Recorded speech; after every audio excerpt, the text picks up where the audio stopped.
Shalom Bapak Ibu Saudara-saudari pemirsa ibadah online Yamari dimanapun Bapak Ibu berada saat ini.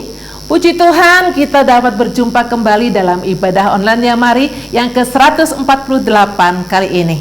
Kami menyambut dengan gembira kehadiran Bapak Ibu Saudara-saudari semua, juga yang baru pertama kali mengikuti ibadah online Yamari melalui YouTube ini. Doa dan harapan kami, Bapak Ibu Saudara-saudari semuanya dalam keadaan sehat dan selalu diberkati oleh Tuhan.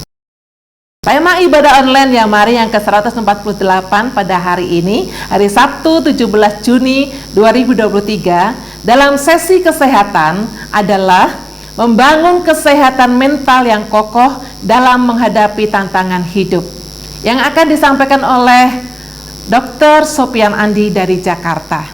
Mari kita mulai ibadah online Yamari ini dalam nama Bapa, Putra, dan Roh Kudus, yaitu dalam nama Tuhan Yesus Kristus. Amin. Bapak Ibu Saudara-saudari pemirsa, kita mengawali ibadah kita dengan membaca dan merenungkan firman Tuhan yang akan diambil dari Efesus pasal yang ke-6 ayat yang ke-10 hingga ayat yang ke-13. Demikianlah firman Tuhan. Akhirnya hendaklah kamu kuat di dalam Tuhan, di dalam kekuatan kuasa-Nya. Kenakanlah seluruh perlengkapan senjata Allah supaya kamu dapat bertahan melawan tipu muslihat iblis. Karena perjuangan kita bukanlah melawan darah dan daging, tetapi melawan pemerintah-pemerintah, melawan penguasa-penguasa, melawan penghulu-penghulu dunia yang gelap ini, melawan roh-roh jahat di udara. Sebab itu, ambillah seluruh perlengkapan senjata Allah, supaya kamu dapat mengadakan perlawanan pada hari yang jahat itu, dan tetap berdiri sesudah kamu menyelesaikan segala sesuatu.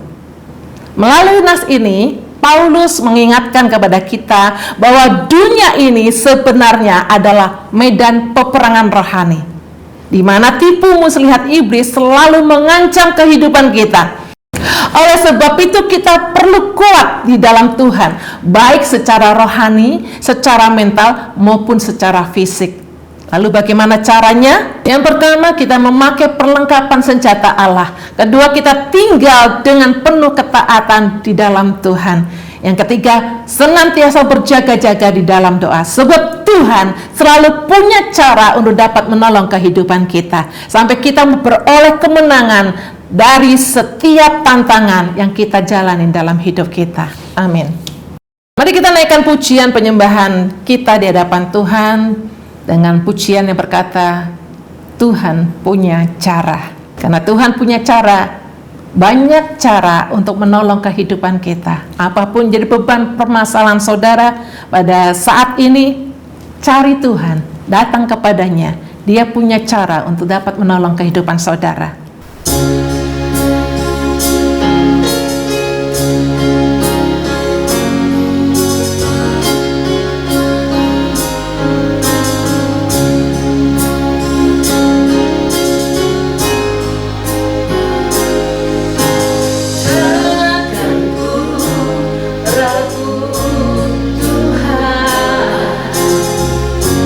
Janjimu yang menghidupkan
bersukacita kita bersama-sama memuji memuliakan nama Tuhan kita dengan lagu Ajarku Berdiam di Dalam Engkau Tuhan.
Bapak, Ibu, Saudara-saudara yang terkasih, tiba saatnya kita akan mendengarkan pemaparan kesehatan yang akan disampaikan oleh hambanya, yaitu Dr. Sopyan Andi dari Jakarta, dengan tema membangun kesehatan mental yang kokoh dalam menghadapi tantangan hidup. Waktu selanjutnya kami serahkan. Shalom, salam sejahtera untuk kita semua.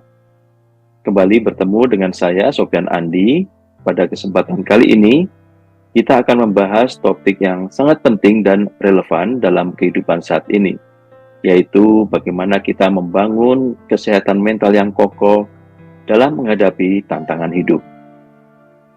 Kesehatan mental merupakan aspek yang tak dapat diabaikan dalam menjalani kehidupan yang seimbang dan memenuhi potensi diri kita, terutama di masa kini, di mana kita dihadapkan pada berbagai tekanan dan tuntutan yang seringkali mengganggu keseimbangan emosional dan psikologis kita. Mari kita jelajahi bagaimana kita dapat membangun kesehatan mental yang kokoh dalam menghadapi tantangan hidup. Untuk mengenal tentang kesehatan mental, kita perlu melihat definisi dan arti dari kesehatan mental.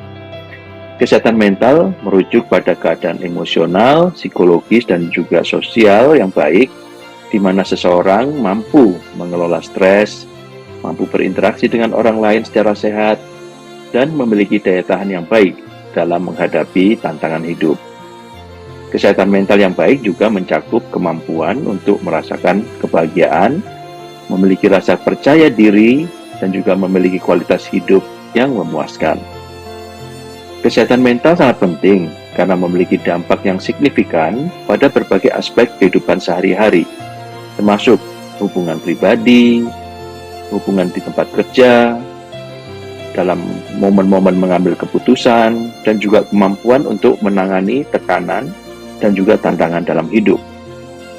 Memiliki kesehatan mental yang kokoh membantu kita untuk menjadi lebih tangguh dan mampu beradaptasi menghadapi berbagai situasi kesulitan yang kita alami. Perbedaan antara kesehatan mental dan kesehatan fisik adalah kesehatan mental berfokus pada kesejahteraan psikologis dan juga emosional kita. Sementara kesehatan fisik berhubungan dengan kondisi fisik dan fungsi tubuh kita. Meskipun keduanya saling terkait dan memiliki pengaruh satu sama lain, kesehatan mental dan fisik memiliki aspek yang unik. Dalam konteks pembahasan hari ini, fokus utama kita adalah mengenai kesehatan mental. Kita akan mencoba mempelajari hal-hal yang perlu kita ketahui dalam kesehatan mental yang dapat membantu membangun kesehatan mental kita dalam menghadapi tantangan hidup. Dampak kesehatan mental yang buruk pada kehidupan sehari-hari juga memiliki dampak serius. Contohnya, gangguan emosional, yaitu meningkatnya kecemasan, depresi, atau kekhawatiran yang berlebihan, sehingga dapat mengganggu keseimbangan emosional dan juga mengurangi kebahagiaan kita. Selain itu, kita juga dapat mengalami gangguan fisik, seperti terjadi stres yang kronis dan juga tekanan emosional yang berkepanjangan dapat berkontribusi pada masalah kesehatan fisik kita, seperti gangguan tidur, masalah pencernaan, penurunan sistem kekebalan tubuh, dan juga beberapa resiko penyakit, termasuk diantaranya yaitu penyakit jantung. Dampak lain yang terjadi yaitu kita dapat mengalami performa kerja yang buruk, karena adanya ketidakseimbangan emosional dapat sangat mengganggu konsentrasi kita, dapat juga menurunkan motivasi dan juga produktivitas kita di tempat kerja. Dan tentu saja hal-hal ini dapat mempengaruhi hubungan dengan sesama rekan kerja. Dampak yang lain yaitu adanya gangguan hubungan, di mana kesehatan mental yang buruk dapat mempengaruhi interaksi sosial kita, hubungan pribadi kita dengan orang lain, sehingga menyebabkan kesulitan dalam membangun dan menjaga relasi yang sehat dan baik. Ibu, saya akan menyampaikan sedikit survei yang dilakukan oleh Indonesia National Adolescent Mental Health Survey yang dilakukan pada tahun 2022 yang lalu. Pada survei ini kita dapat melihat bahwa masalah kesehatan mental yang terjadi khususnya pada anak-anak muda ditemukan bahwa lebih dari sepertiga remaja sebesar 34,9% menunjukkan suatu masalah mental yang terjadi. Jadi kita bisa lihat Bapak Ibu tanpa membedakan pola jenis kelaminnya bahwa laki-laki dan perempuan pada usia remaja menunjukkan suatu masalah mental.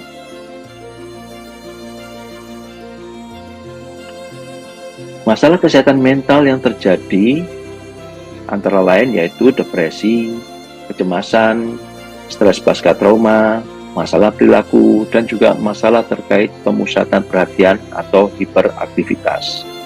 Nah, dari tabel ini kita bisa melihat bahwa kecemasan merupakan masalah gangguan mental yang paling lazim dengan persentase sebesar 26,7% di kalangan remaja usia 10 sampai 17 tahun di Indonesia.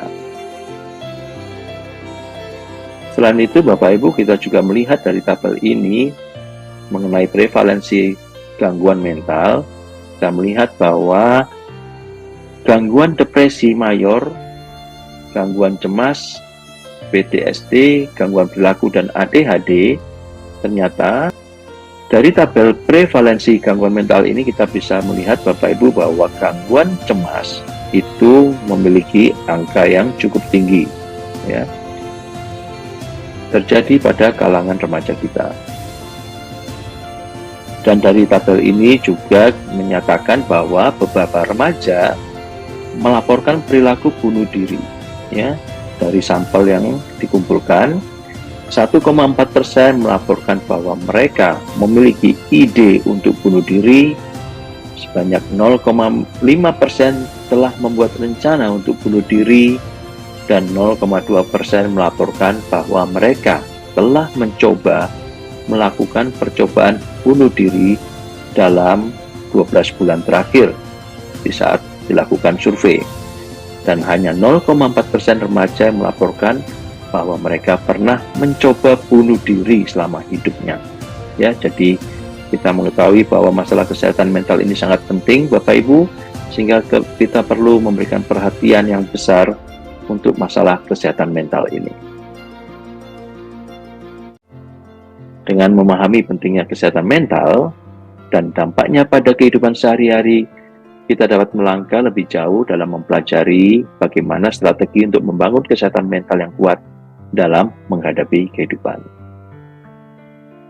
Untuk memahami tantangan hidup dan tekanan yang sering kali terjadi dalam kehidupan kita dapat membedakan beberapa jenis tantangan hidup. Tantangan hidup yang umum adalah situasi atau peristiwa yang dapat menguji kemampuan dan ketahanan kita dalam menghadapi masalah.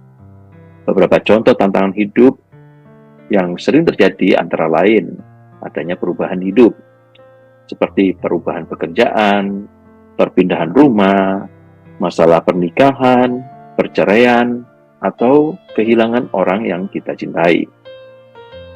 Hal lain yang bisa terjadi adalah tantangan karir. Misalnya, tekanan di tempat kerja, tuntutan deadline yang sangat ketat dari tugas-tugas yang kita dapatkan dari perusahaan, atau adanya konflik antar rekan kerja, juga terjadi kegagalan-kegagalan dalam memenuhi target-target yang dicapai. Ya, oleh karena itu, banyak jenis tantangan yang akan terjadi dalam kehidupan kita. Tantangan yang saat ini paling sering terjadi adalah tantangan keuangan, seperti masalah hutang piutang, ya, ketidakseimbangan antara pemasukan dengan pengeluaran, atau adanya perubahan yang tidak terduga dalam situasi finansial, di mana kita dalam satu waktu memerlukan dana yang begitu besar dengan kondisi keadaan keuangan yang tidak mencukupi. Tantangan-tantangan ini akan dapat menjadi permasalahan dalam kehidupan kita jika kita tidak mampu menghadapinya dengan baik. Tantangan yang lain adalah tantangan interpersonal, seperti adanya konflik dalam hubungan, baik itu dalam hubungan dalam keluarga, suami istri, anak orang tua, menantu dengan mertua, ya, lalu adanya masalah hubungan sosial, atau kesulitan berkomunikasi dengan orang lain. Ya, tentu saja hal-hal ini menjadi tantangan dalam kehidupan kita sehari-hari. Berikutnya, jenis tekanan yang lain adalah tekanan dan stres yang bisa timbul karena tantangan-tantangan yang kita tadi pelajari di atas. Tantangan hidup seringkali diiringi oleh tekanan dan stres. Tekanan tersebut dapat berasal dari beban tugas yang berlebihan, atau karena ada kekhawatiran, akan ada ketidakpastian, akan ada perubahan situasi kondisi yang begitu cepat, atau adanya harapan-harapan atau ekspektasi yang terlalu tinggi yang tidak dapat kita capai.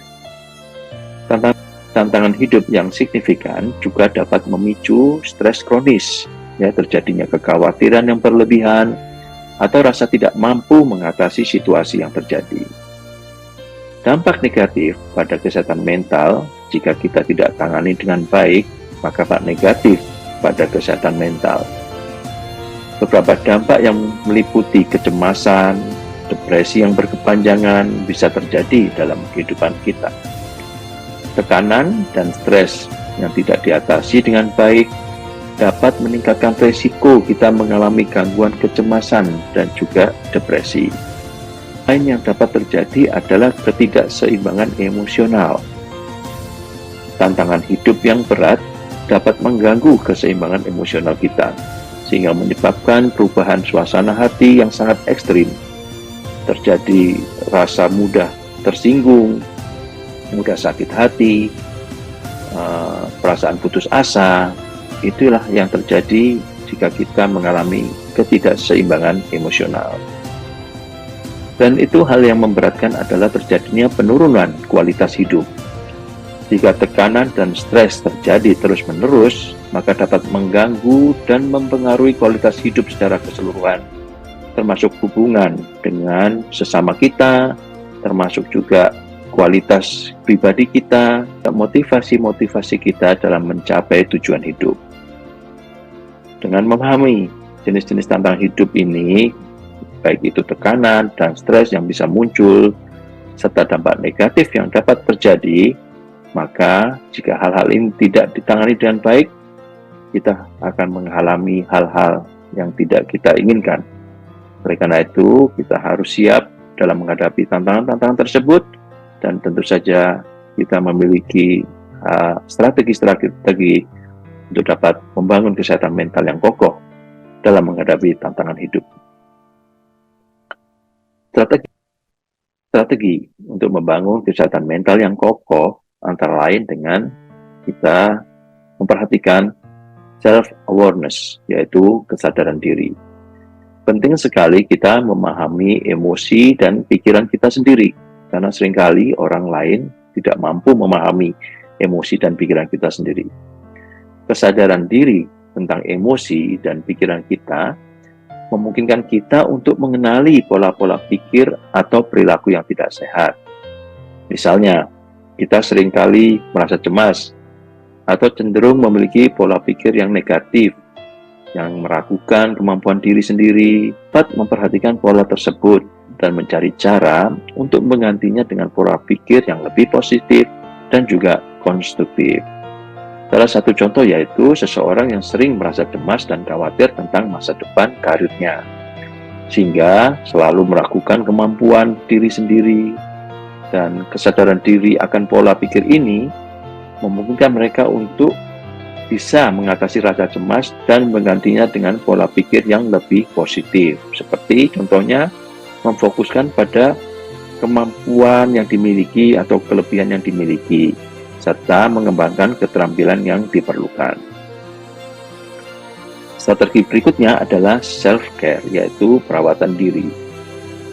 Penting untuk mengatur waktu dengan bijak dan memastikan kita memberikan waktu yang cukup untuk istirahat dan mengalami pemulihan.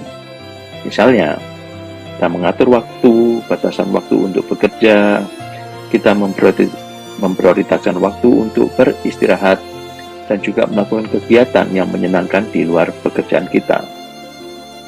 Misalnya seseorang profesional yang bekerja di kantor, yang memiliki beban kerja yang tinggi, mungkin cenderung mengabaikan waktu istirahat dan menghabiskan sebagian besar waktunya untuk bekerja.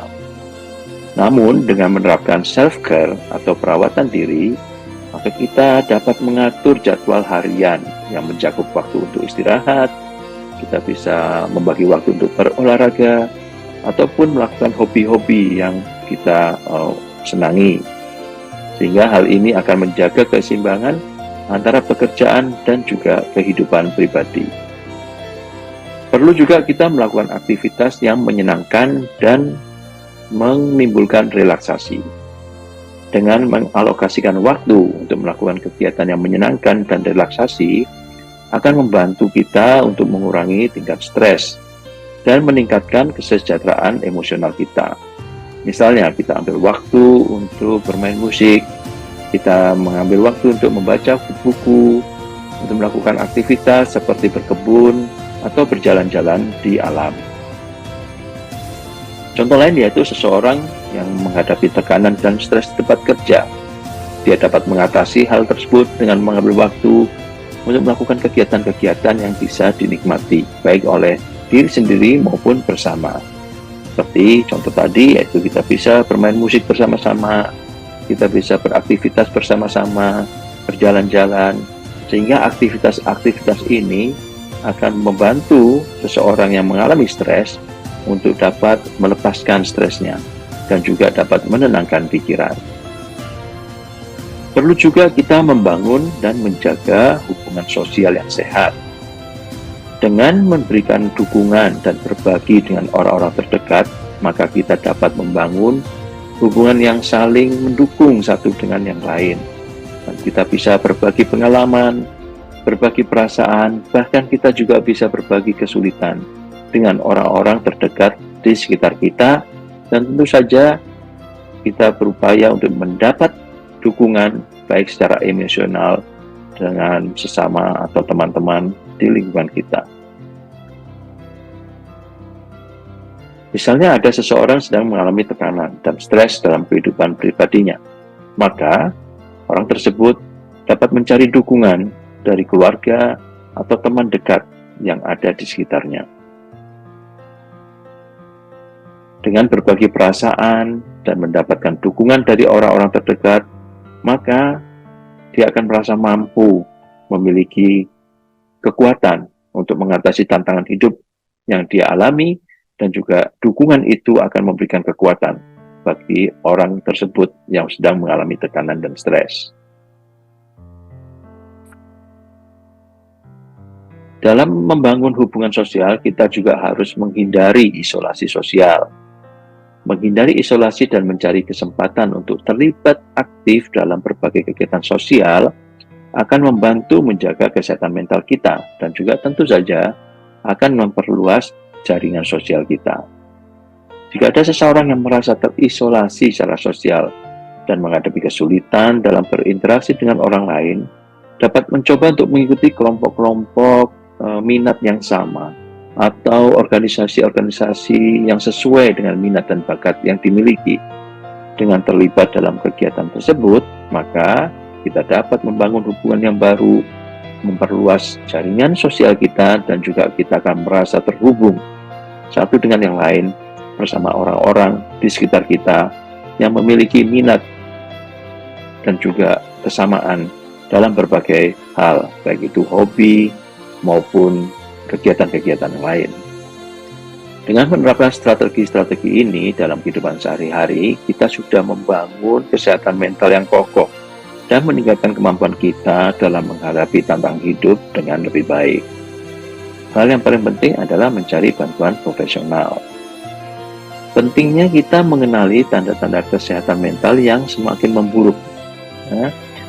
Oleh karena itu, dengan mampu mengenali tanda-tanda ini, ketika kesehatan mental kita semakin memburuk, maka beberapa tanda harus diperhatikan. Jika meliputi terjadinya perubahan mood yang cukup ekstrim, perasaan putus asa yang sangat berat, dan ketidakberdayaan yang begitu besar.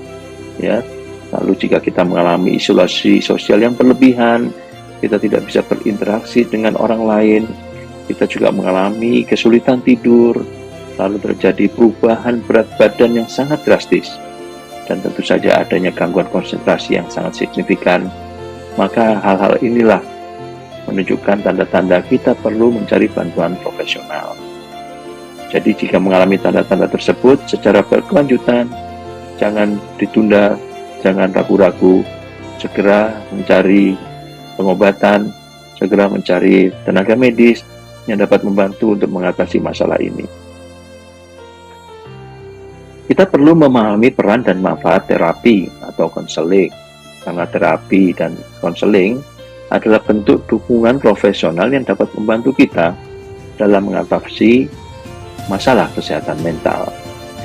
Karena di dalam terapi dan konseling akan ada sesi terapi di mana kita dapat membicarakan masalah-masalah kehidupan kita, tantangan-tantangan hidup kita, hambatan-hambatan yang terjadi. Sehingga dari terapi yang kita lakukan, tenaga ahli akan dapat merumuskan strategi penanganan yang efektif dan mendapatkan wawasan dan pemahaman yang lebih baik tentang diri kita sendiri. Tenaga ahli, profesional atau tenaga medis, baik itu terapis atau konselor, akan memberikan panduan ya mengenai bagaimana kita merubah kebiasaan kita, akan memberikan dukungan emosional, dan akan juga memberikan teknik-teknik penanganan yang tepat dan baik yang dapat membantu membangun kesehatan mental yang kuat. Perlu juga kita mengeksplorasi sumber daya dan layanan kesehatan mental yang tersedia. Sebenarnya di lingkungan sekitar kita ada banyak sumber daya dan juga layanan kesehatan mental yang tersedia, seperti klinik kesehatan mental, psikolog, psikiater, atau konselor. Selain itu, ada juga kelompok-kelompok dukungan dan juga forum-forum yang dapat memberikan kesempatan untuk kita berbagi pengalaman dengan orang lain yang mungkin mengalami tantangan hambatan hidup yang sama. Dengan mengeksplorasi dan memanfaatkan sumber daya ini, kita dapat memberikan bantuan yang dibutuhkan dalam memperkuat kesehatan mental kita. Jadi Bapak Ibu, penting sekali kita mengimplementasikan langkah-langkah untuk membangun kesehatan mental yang kokoh. Dan tentu saja kita harus benar-benar mampu membagi waktu kita, ya, karena waktu istirahat, waktu untuk menikmati kehidupan ini, waktu untuk bersantai, waktu untuk melepaskan lelah, itu merupakan faktor penting dalam menjaga keseimbangan hidup kita. Jadi, dengan adanya topik kali ini, saya berharap kita dapat membangun kesehatan mental yang lebih kuat lagi dalam menghadapi tantangan hidup yang tentu saja dari waktu ke waktu bisa semakin berat ataupun semakin ringan. Semuanya tergantung dari bagaimana kita menghadapi atau merespon tantangan dan masalah yang terjadi dalam kehidupan kita. Dan mari kita bersama-sama menjaga dan merawat kesehatan mental kita, tidak hanya untuk diri sendiri Bapak Ibu, tapi juga untuk orang-orang lain yang ada di sekitar kita. Demikian penyampaian dari saya. Mohon maaf jika banyak kekurangan, dan terima kasih atas perhatiannya. Tuhan Yesus memberkati. Bapak Ibu terkasih, baru saja kita mendengarkan pemaparan sesi kesehatan dengan tema membangun kesehatan mental yang kokoh dalam menghadapi tantangan hidup yang telah disampaikan oleh Bapak Dr. Sopyan Andi. Kiranya materi yang telah disampaikan oleh hambanya memberkati kita semuanya. Terima kasih kami ucapkan kepada Dr. Sopyan Andi yang telah menyampaikan materi kesehatan. Tuhan Yesus memberkati Bapak dalam kehidupan, keluarga, dan seluruh pelayanannya. Bapak Ibu, sekarang diberikan kesempatan bagi kita untuk mendukung dan memberkati pelayanan Yamari melalui persembahan. Silakan Bapak Ibu dapat mentransfer ke rekening Yamari di BCA nomor 39100 33700 atas nama Yayasan Marturia Immanuel. Terima kasih atas dukungannya. Tuhan Yesus memberkati. Selanjutnya kita akan masuk dalam doa syafaat. Namun sebelumnya mari kita menyanyikan sebuah lagu yang mengatakan, Yesus jamah, hidupku menjadi baru.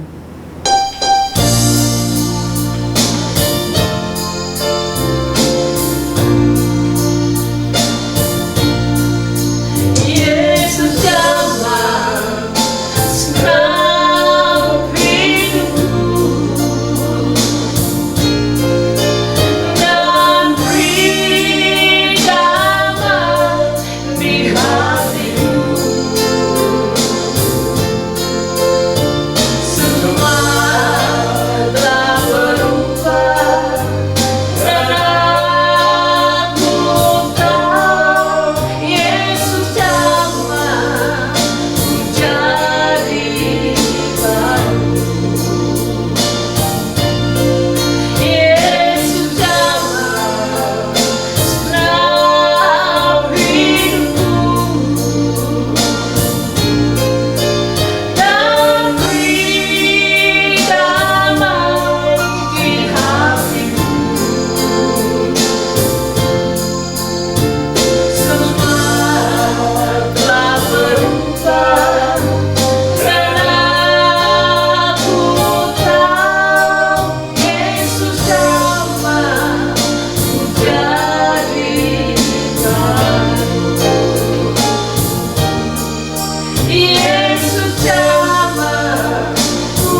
Mari kita berdoa.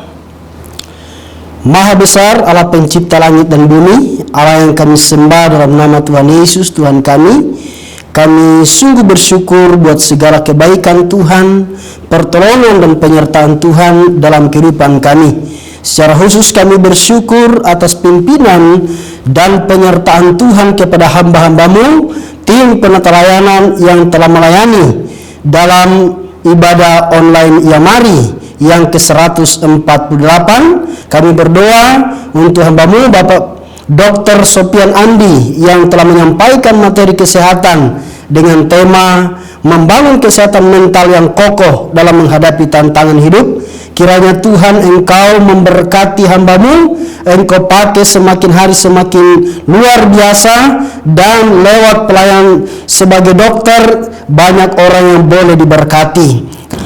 Bapa di surga, kami berdoa menyerahkan untuk ibadah online Yamari yang ke-149 pada hari Sabtu 24 Juni 2023. Kami berdoa untuk semua tim penata layanan yang ada. Kami berdoa Tuhan Engkau memberkati mereka. Terima kasih Tuhan. Allah Bapa kami dalam surga, kami berdoa, kami menyerahkan juga Tuhan untuk semua pemirsa Yamari, sahabat Yamari yang saat ini sedang dalam keadaan yang kurang sehat, mereka yang sedang dalam keadaan kondisi lemah, yang sedang sakit. Kami berdoa kiranya Tuhan Engkau yang melawat mereka, Engkau yang menjamah mereka. Mereka yang sedang dalam keadaan sakit, baik yang dirawat di rumah sakit maupun di rumah dalam tahap pemulihan, kiranya Tuhan Engkau memberkati mereka Tuhan.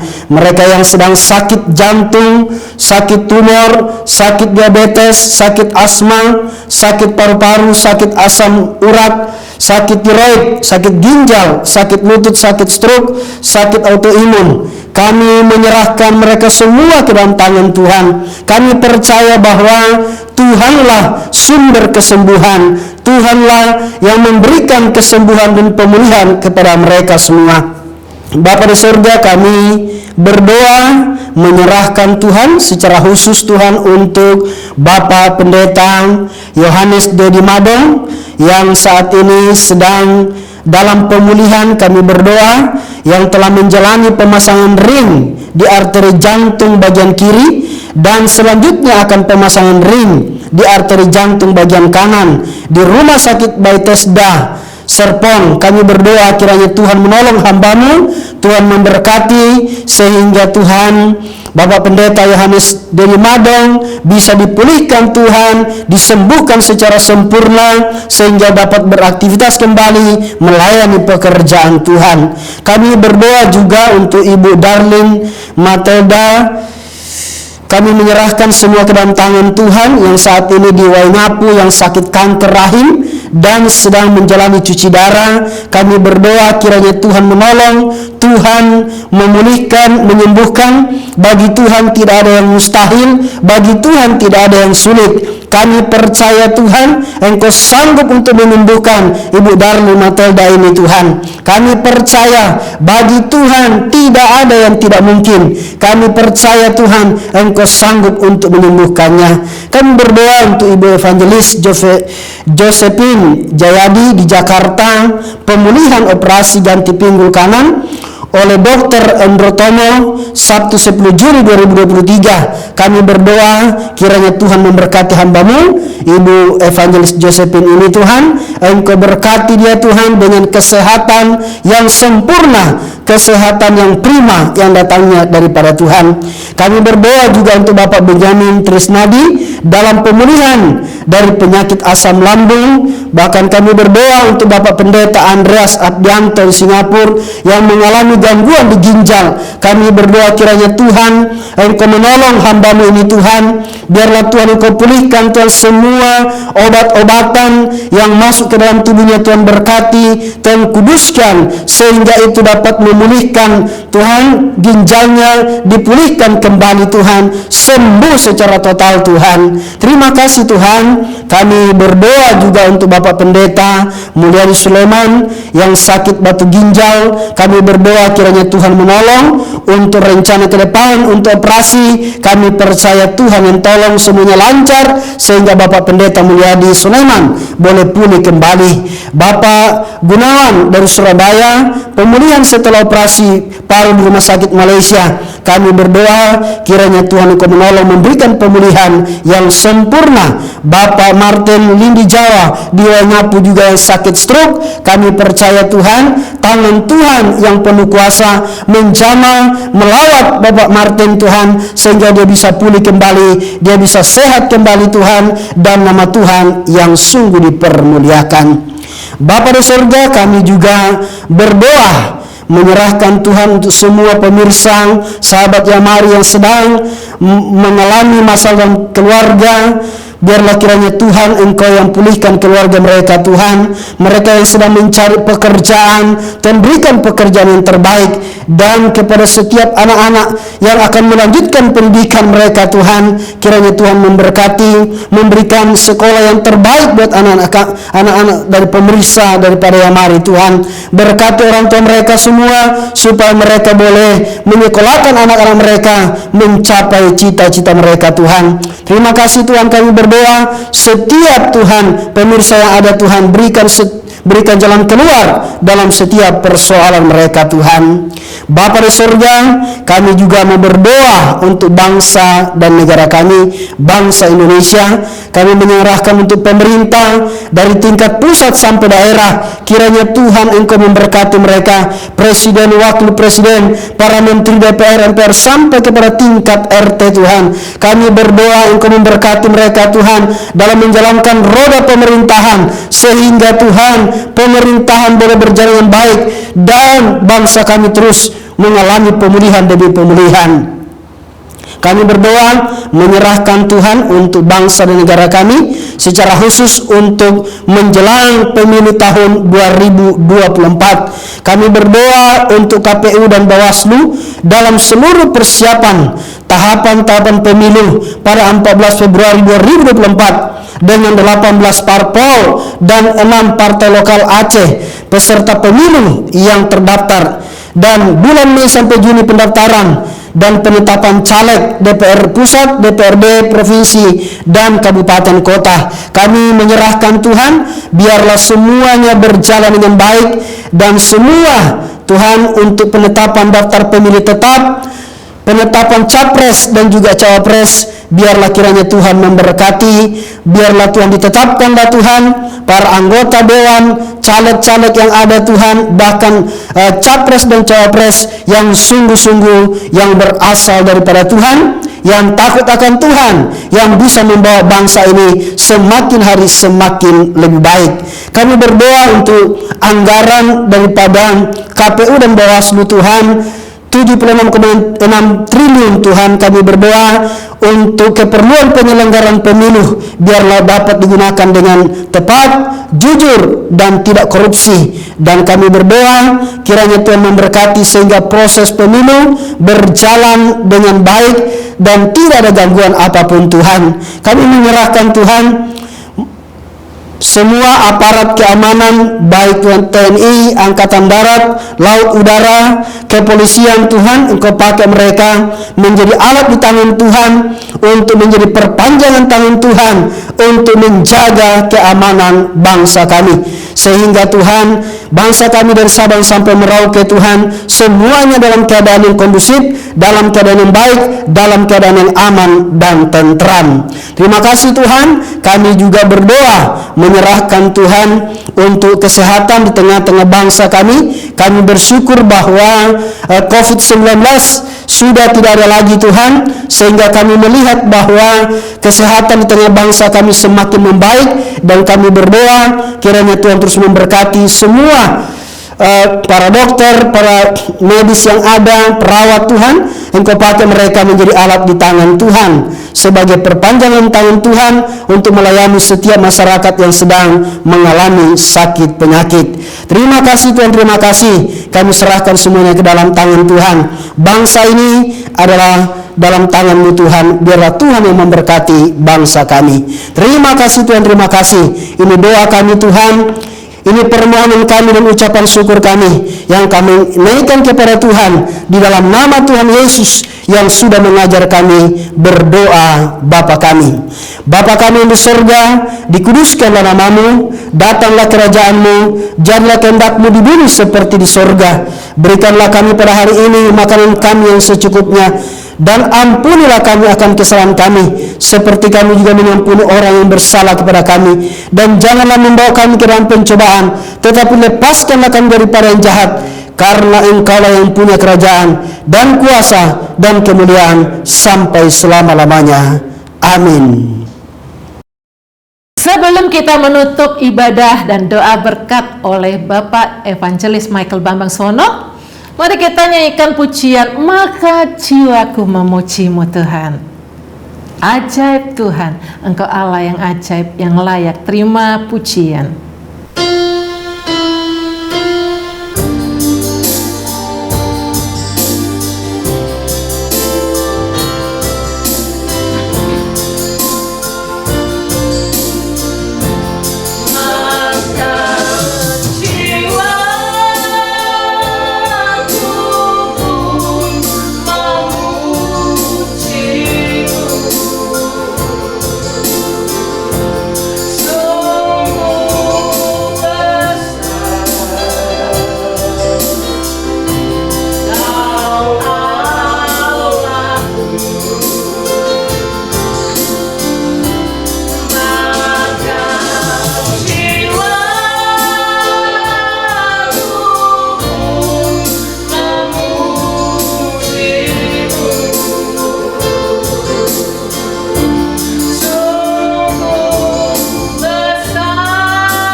Bapak Ibu, saudara-saudari, para pemirsa ibadah Ornia Mari, sekarang arahkan hatimu kepada Tuhan dan terimalah berkat-Nya. Turunlah kiranya kasih karunia, rahmat, damai sejahtera dari Allah Bapa, cinta kasih Tuhan Yesus Kristus, dan persekutuan dengan Roh Kudus menyertai kehidupan pribadi, keluarga, pekerjaan, dan pelayanan saudara mulai saat ini sampai Maranatha. Amin.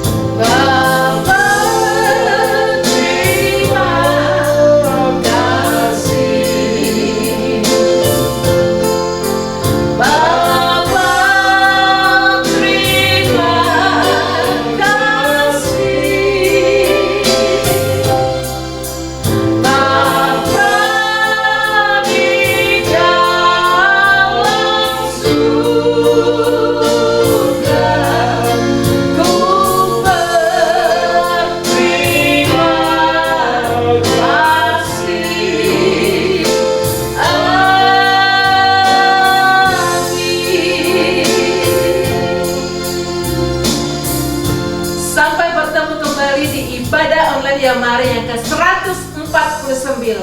Tuhan Yesus memberkati.